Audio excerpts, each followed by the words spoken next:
Political థాట్లో మనతో పాటు పాల్గొంటున్నారు అల్జాపూర్ శ్రీనివాస్ గారు ఫ్రమ్ బీజేపీ, అదేవిధంగా మిట్టా నర్సయ్య గౌడ్ గారు కాంగ్రెస్ నేత జాయిన్ అవుతా ఉన్నారు. సో ముందుగా అల్జాపూర్ శ్రీనివాస్ గారితో మొదలెడదాం. సార్ శ్రీనివాస్ గారు, బీజేపీ పార్టీ వ్యూహం ఏ విధంగా ఉండబోతుంది? అసలు బీజేపీ ఏమైనా సత్తా చూపించేందుకు ఆస్కారం ఉందా? ఎందుకంటే కేసీఆర్ మొన్న చెప్పాడు, నేను బయటకు వస్తే మామూలుగా ఉండదు ఆట అంటూ.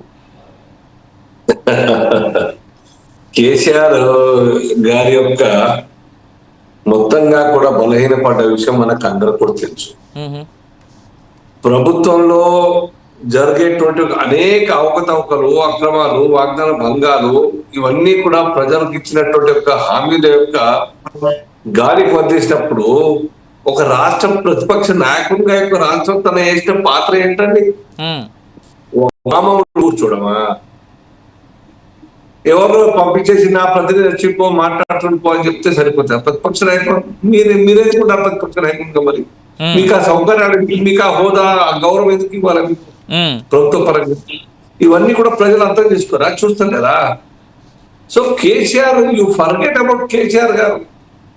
భలే ఈ రాష్ట్రంలో కాంగ్రెస్ వైఫల్యాల పట్ల ప్రజల్లో ఉన్నటువంటి వస్తున్నటువంటి వ్యతిరేకత అంతా ఇంత కాదు అవినాష్ గారు. డెఫినెట్ గా ప్రజల యొక్క మ్యాండేట్ ఇచ్చారు నైదర్ కాంగ్రెస్ నార్ బీఆర్ఎస్. ప్రజలంతా కూడా విసికి వేసారిపోయినారు. చూస్తున్నాం మన వాతావరణం.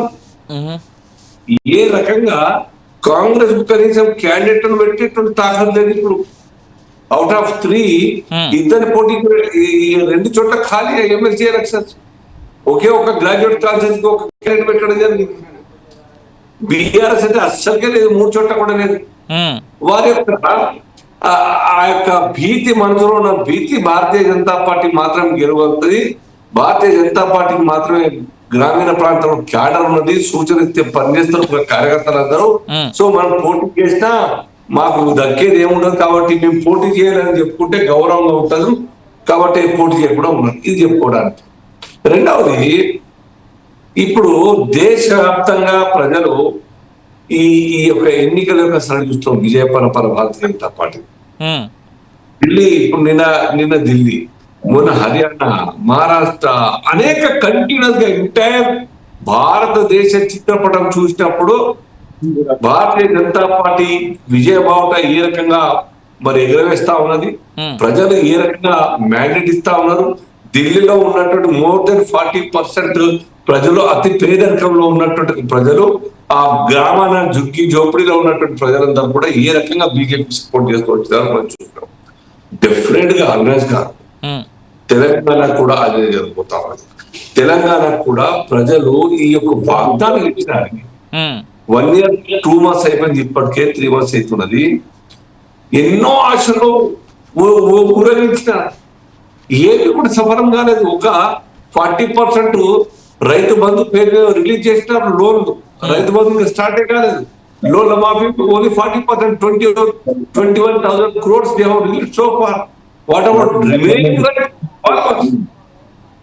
రైతు బంధు లేదు, రైతు భరోసా పేరు ఇంట్రడ్యూస్ చేస్తారా? ఏమి లేదే. రైతు భరోసా ఇంకా ఒక్కటి కాదు, 2 కాదు, అనేక వాగ్దానాలు కాంగ్రెస్ పార్టీ హామీలు ఇచ్చి ఇవాళ ఫెయిల్ అయిన దానివల్ల ఏ రకంగా ఫేస్ చేయాలి ఈ ఎలక్షన్లకు, ఏ రకంగా మేము ఆశా పనులు చేసి వాగ్దాన భంగం మా మీద నేరం వస్తా ఉన్నది, మోపుతా ఉన్నారు, ఏ రకంగా తప్పించుకోవాలి. కొత్త నాటకం ఈ యొక్క జనగణన కులగణన పేరు మీద 42% బీచ్లకు ఇస్తామని ఆశ పెట్టారు. ఏమైంది? రైట్, సాధ్యమైందా వాళ్ళకు? చూద్దాం సార్. మనం మనం ఆ వైపుగా వెళ్దాం. నేను ఒకసారి జయరాం గారి దగ్గరికి కూడా వెళ్తాను. జయరాం గారు,